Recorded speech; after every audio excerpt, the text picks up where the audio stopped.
Toy izao ndraiky avana ny teny zaraina zay omenantsika anio. Tandremo manompo tompo roa.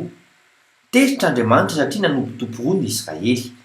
Araka ny voasoratra ao amin'ny Nomery toko 10:27 amin'ny anaran'i Jesosy manao hoe: fa ireo nanasan'ny olona inona tamin'ny zavatra novonoiny ho fanatitra ho an'Andriamanina, ka ninona ny olona sady niankohaka tamin'ny Andriamanina.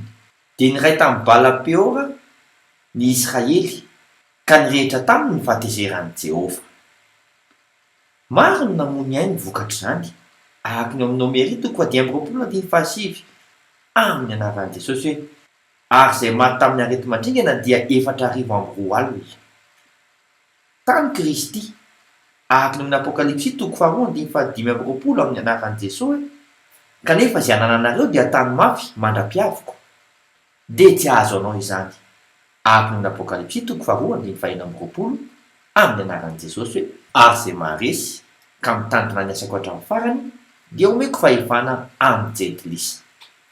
Vavaka isika, raha eo mifona ho an'ireo olonao izay sanatria manompo tompo roa. Foany ho ala amin'izy ireo izany tompo, ary ambeny koa ny hafa mba tsy ho tafiditra amin'izany. Amin'ny anaran'i Jesosy Kristy velona avy any Nazareta, amen. Mandra-piaona tompoko.